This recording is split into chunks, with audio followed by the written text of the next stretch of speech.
बन गई है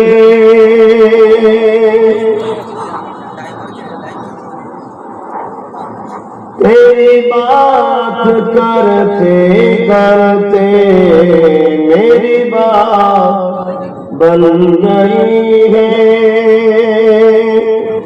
तेरी बात करते करते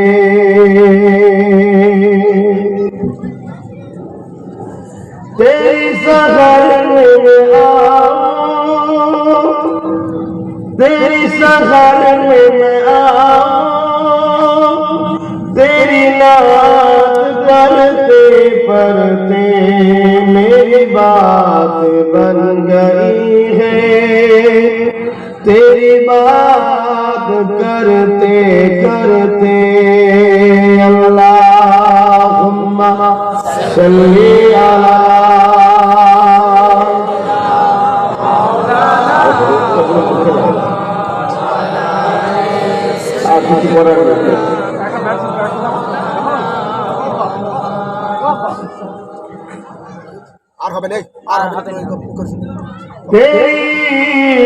की बदौलत मुझे जिंदगी मिली है तेरी की बदौलत मुझे जिंदगी मिली है मेरी मौत आए आका मेरी मौत आए आका तेरे जिक्र करते करते मेरी बात बन गई है तेरी बात करते करते अल्लाहुम्मा सल्ली अला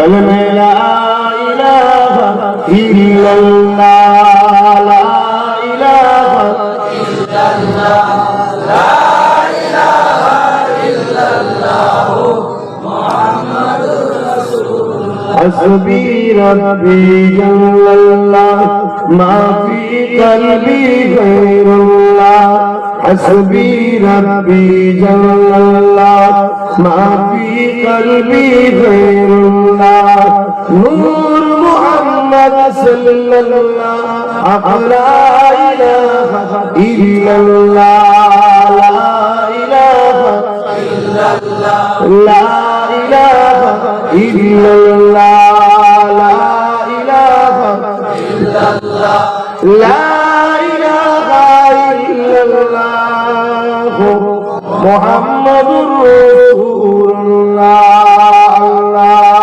अल्लाहुम्मा सल्ली अला सय्यिदना मौलाना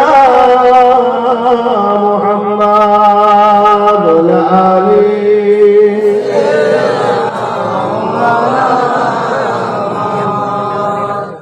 وقال الله تعالى في كلام المسيح والفرقان الحميد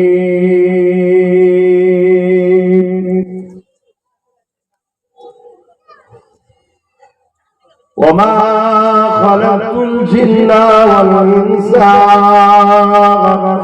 إلا ليعبدون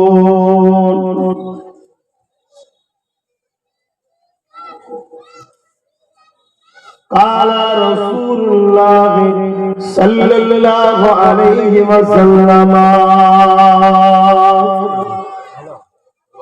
من أحب سنتي فقد أحبني ومن أحبني كان معي في الجنة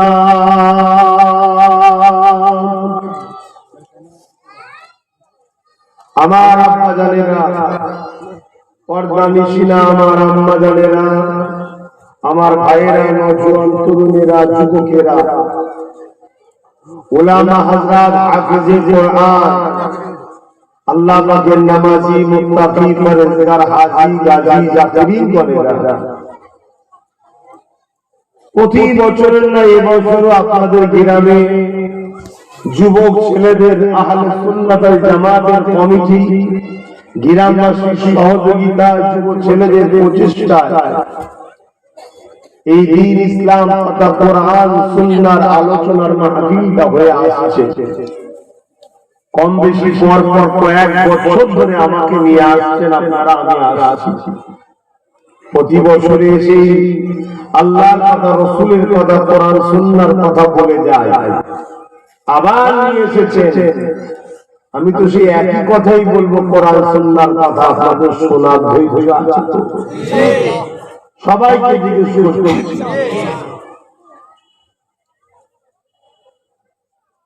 কেননা কোরআন চেঞ্জ হবার জিনিস নয়, এটা অন্য কিতাব নয় যে মন মতো কিছু ঢুকিয়ে দিও, কিছু বার করে নাও। কোরআনের যে জবর কোনো কিছুই চেঞ্জ করার ক্ষমতা কারো না। কেন কোরআন শরীফের দায়িত্ব খোদ আল্লাহ নিজে দিয়েছেন, জোরে বলুন সুবহান। এবং সর্বশেষ আসমানি চূড়ান্ত ফয়সালা আখিরি কিতাব কালামুল্লাহ কোরআন শরীফ। বললেন না সুবহানাল্লাহ? আর 1,00,000 নবী রাসূল এসেছেন, সর্বশেষ নবী হযরত মুহাম্মদ রাসূল সাল্লাল্লাহু আলাইহি ওয়াসাল্লাম। জোরে বলুন সুবহানাল্লাহ। আমাদের থেকে কোনো ম্যান 50% কেউ আমাদের দলিল নয়। আমাদের জন্য দলিল আদিল্লাতুল ইসলামে আরবাতুন, চারটি, কোরআন সুন্নাহ আর কোরআন সুন্নাহরই ব্যাখ্যা ফিকহ শরীফ অর্থাৎ ইজমা কিয়া। সেই অনুযায়ী আমাদেরকে জীবন করতে হবে। কমসে কম এই মাহফিলটা হয়, এই মাহফিলের ওসিলায় আমাদের ঘরের ছেলেগুলো কমসে কম আজকে তো এসে বসলো, বেশ কিছুক্ষণ ধরে দরুদ শরীফ পড়লো। এটাও লাভ না লুকসান? অবশ্যই লাভ। কারণ আল্লাহ নবী বলেছেন, আমার উপরে যে একবার দরুদ পড়বে আল্লাহ খুশি তার উপরে 10টা নেকি দান করে, 10টা রহমত বর্ষণ করে, 10টা মাকাম বাড়ায়, 10টা গুনাহকে আল্লাহ মাফ করে দেয়। বনি ইসরাইল কওমের একটা যুবক ছেলে ছিল, সারা জীবন 200 বছর বেঁচেছিল। যুব বয়স থেকে সবসময় গুনাহ, অন্যায়, পাপই করেছে। কেউ তার ভালো কাজ দেখে না, একদিন সে মারা যায়। এলাকার মানুষরা তাকে ধরে ভাগাড়ে ফেলে দিয়েছে। ভালো কাজ করেন তো জানাজা পড়তেই হবে। আল্লাহ মুসা নবীকে বলেছে, মুসা যাও, অমুক গ্রামে একটা ছেলেকে ইন্তেকাল করেছে, অমুক জায়গায় সে আছে, তার জানাজা পড়ো।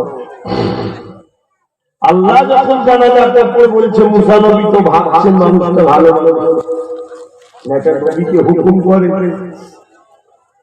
মুসা নবী ভাবছেন এরকম একটা ব্যক্তির জানাজা, যার জানাজা আল্লাহ হুকুম দিয়ে জানি একাই কেন পড়বো।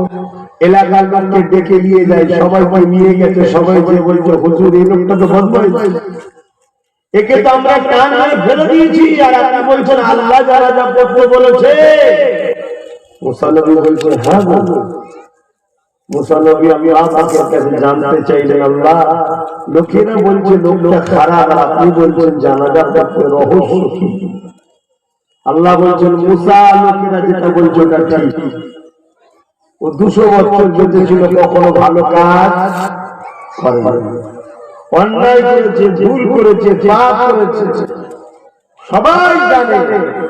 কিন্তু একটা ভালো কাজ করত যেটা কেউ জানতো না, আর একটা ভালো কাজ আমাকে খুশি করে দিয়েছে, আমি আল্লাহ 200 বছরের গুনাহ মাফ করে দিয়েছি।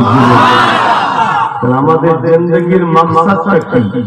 আল্লাহকে খুশি করা, রাজি করা।